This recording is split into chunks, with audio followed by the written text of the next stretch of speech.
السلام عليكم ورحمة الله وبركاته.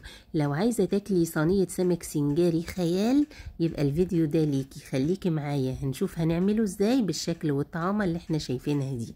اول حاجة هنسمي بالرحمن ونجيب الكبة بتاعتنا، هننزل فيها بفلفل حامي وفلفل بارد زي ما احنا شايفين.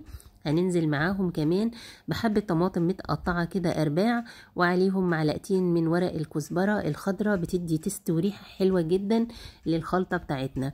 كمان هننزل بمعلقة كبيرة من الملح او على حسب طبعا السمك اللي انت مستخدماه. هننزل بنص معلقة من الكمون وده اساسي طبعا، نص معلقة من الكزبرة البودر علشان ريحتها الخطيرة، وهننزل بنص معلقة من البابريكا بتعزز اللون جدا بتاع الخلطة.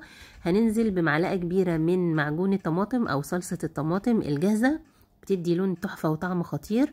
عصير 4 ليمونات كبار كده حلوين، ونبتدي نخفق الخلطة بتاعتنا. ده شكلها اللهم بارك، شكلها تحفة جدا وريحتها خطيرة. في مكون اساسي لازم نضيفه للخلطة بتاعتنا وهو معلقة كبيرة من التوم مفروم بقى او توم صحيح، ونفرمها كويس جدا زي ما احنا شايفين، ونبتدي ننزل بيها في بولة كده. في اخر مكون عندي انا بحب اضيفه بس مش هضيفه في الكبة، ما بحبش اضيف الزيت في الكبة.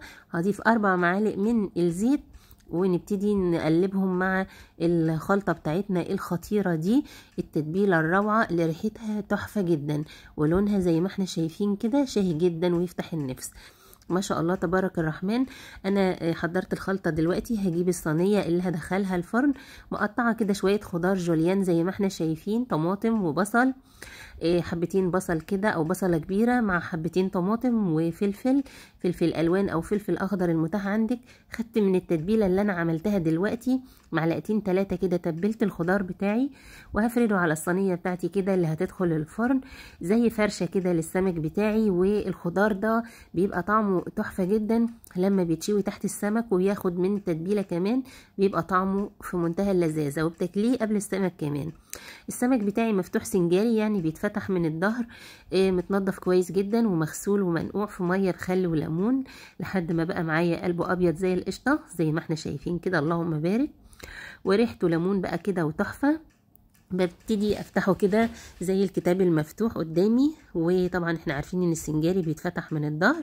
بجيب الخلطة بتاعتي بقى وانزل بيها كده على السمك ما شاء الله تبارك الرحمن، واعمل له مساج كده واغرقه بالخلطة بتاعتي من كل الاماكن ما شاء الله تبارك الرحمن. الخلطة ريحتها عسل جدا ما شاء الله، مكوناتها حلوة وطعمها كمان بيبقى في مزازة كده ولذاذة خطيرة جدا.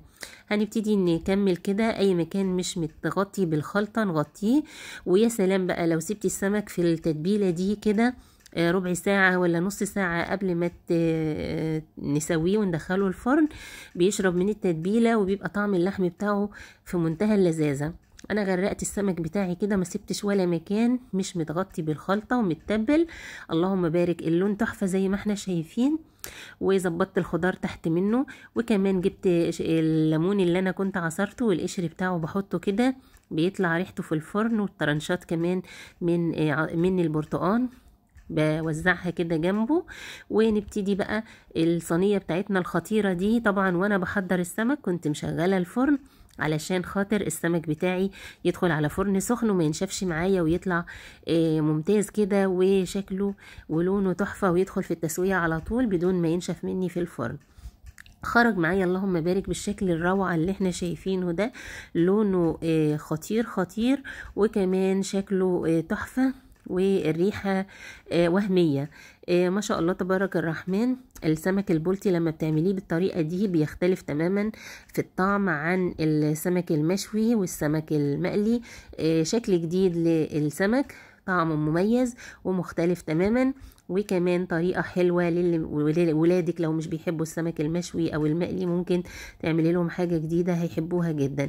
ده شكل السمك بتاع اللهم بارك، التسوية بتاعته خطيرة، جوسي كده وحلو وفي نفس الوقت ناشف، يعني مفيش فيه لا دهون كتير ولا مقلي ولا ناشف زي المشوي، حاجة لذيذة. الخضار اللي جنبه ما شاء الله تبارك الرحمن مشوي كده وطعمه في منتهى اللذاذة واخد من التتبيلة اللذيذة. انا قدمته كده جنب رز حبايه وحبايه، دي الخلطه بتاعته اللي كانت جنبه الخضار. السمك ما شاء الله تبارك الرحمن ابيض زي الشهد كده زي ما احنا شايفين، مستوي سوا كامل.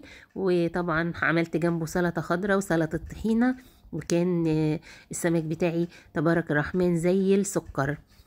النهاردة كان اليوم بتاعنا عملنا فيه السمك السنجاري البلطي، خطير جدا بطعم مميز وشكل تحفة.